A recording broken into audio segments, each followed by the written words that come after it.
Yes sir. હવે આપણે વાત કરતા હતા કે જ્યારે હું લખું કેરેક્ટર નેમ 6 તો આનો મતલબ મેં 6 વેરિયેબલ ડિક્લેર કર્યા.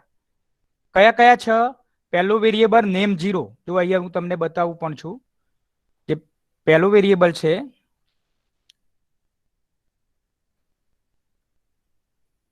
જ્યારે તમે લખો કેરેક્ટર નેમ 6 એનો મતલબ ટોટલ 6 વેરિયેબલ ડિક્લેર થયા. કયા કયા 6 વેરિયેબલ? પહેલું નેમ 0, પછી નેમ 1, નેમ 2, નેમ 3, નેમ 4 અને નેમ 5. જ્યારે તમે ડિક્લેરેશન કરો કેરેક્ટર નેમ 6 આ રીતનું ડિક્લેરેશન, ત્યારે આનો મતલબ થાય કે 6 વેરિયેબલ ડિક્લેર થયા. પહેલો variable name 0, name 1, name 2, name 3, name 4 અને છેલ્લો વેરિયેબલ નેમ 5. ટોટલ 6 થયા.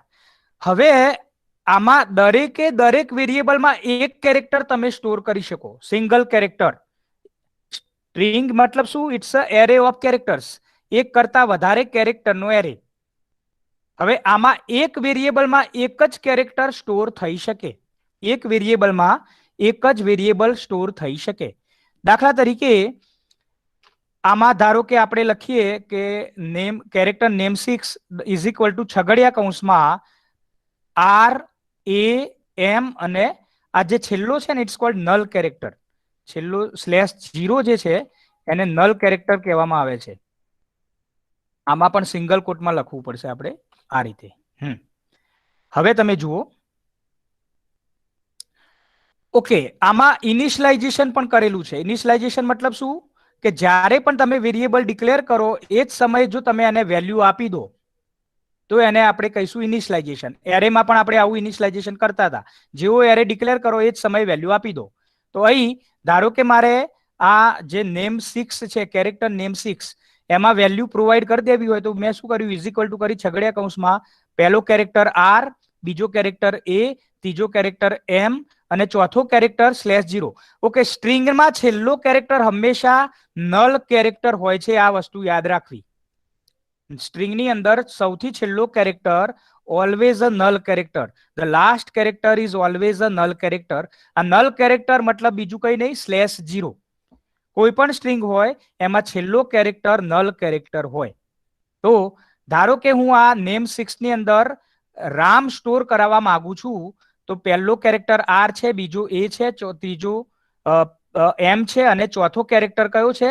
નલ કેરેક્ટર છે, મતલબ /0 છે. આ /0 એટલે કે નલ કેરેક્ટર આપણે એને કહીશું. તો આમાં R એક કયા વેરિયેબલની વેલ્યુ છે? R જે છે એ પહેલા વેરિયેબલની, પહેલો વેરિયેબલ મતલબ નેમ 0 ની વેલ્યુ. તો નેમ 0 માં R સ્ટોર થયો હશે, નેમ 0 માં R સ્ટોર થશે, નેમ 1 માં A સ્ટોર થશે, નેમ 2 માં M સ્ટોર થશે અને નેમ 3 ની અંદર નલ કેરેક્ટર સ્ટોર થશે. નેમ 4 અને નેમ 5 માં કશું સ્ટોર થયેલું છે નહીં. કે ટોટલ આપણે 6 નો એરે લીધો પણ એમાં પહેલા 4 વેરિયેબલને વેલ્યુ મળેલી છે, છેલ્લા 2 વેરિયેબલમાં કોઈ વેલ્યુ આપણે નાખી નથી. તો છેલ્લા 2 વેરિયેબલમાં કોઈ વેલ્યુ આપણે નાખી નથી. સો હિયર યુ કેન સી આ રીતે તમે મતલબ કે આ સ્ટ્રિંગ લઈ શકો છો.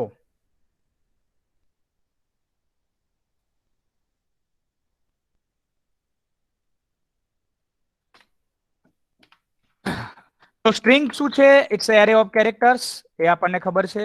સ્ટ્રિંગ વેરિયેબલ ડિક્લેર કેવી રીતે કરવું એ પણ આપણે ચર્ચા કરી. અને સ્ટ્રિંગનું ઇનિશિયલાઇઝેશન એટલે શું? કે જ્યારે સ્ટ્રિંગ ડિક્લેર કરો એ જ વખતે એને વેલ્યુ આપી દો તો એને ઇનિશિયલાઇઝેશન કહેવાય. એના બે રસ્તા છે. એક તો તમે અહીં જોઈ શકો છો કે character name 6 is equal to છગડિયા કૌંસમાં તમે એક કેરેક્ટર કોમા કરીને લખો. આપણે આ જ વસ્તુ એરેમાં કરતા હતા. એ સેમ સિમિલર આપણે ત્યાં નંબર સ્ટોર કરતા હતા, અહીં આપણે કેરેક્ટર વેલ્યુ સ્ટોર કરીએ છીએ.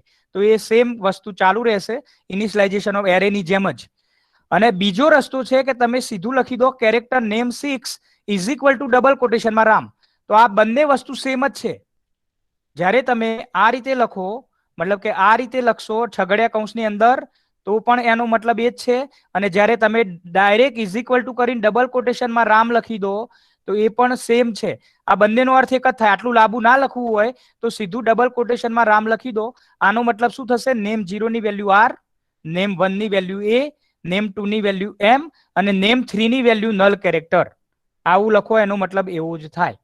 તો આ બેઝિક વસ્તુ આપણે વાત કરી કે સ્ટ્રિંગ કોને કહેવાય. String is array of characters. String variable declare કેવી રીતે થાય? તો જે રીતે નોર્મલ એરે ડિક્લેર થાય એ રીતે સ્ટ્રિંગ પણ ડિક્લેર થાય. અને સ્ટ્રિંગનું ઇનિશિયલાઇઝેશન કઈ રીતે થઈ શકે? તો સ્ટ્રિંગનું ઇનિશિયલાઇઝેશન મતલબ જ્યારે સ્ટ્રિંગ ડિક્લેર કરીએ એ જ વખતે જો એને વેલ્યુ આપી દેવામાં આવે તો એને આપણે કહીશું સ્ટ્રિંગનું initialization. Okay, I think connection બરાબર ચાલે છે ને? હવે આ એક પ્રોગ્રામથી આપણે સમજીએ. આ જ વસ્તુ પ્રોગ્રામિંગ થ્રુ આપણે સમજવાનો ટ્રાય કરીએ. લેટ્સ મેક વન પ્રોગ્રામ કે એક કે બે સ્ટ્રિંગ લઈએ, એને ઇનિશિયલાઇઝ કરીએ અને પ્રિન્ટ કરાવીએ. આટલું કામ કરવું છે મારે. So let's make one program for it. String માટેનો એક પ્રોગ્રામ આપણે બનાવીએ.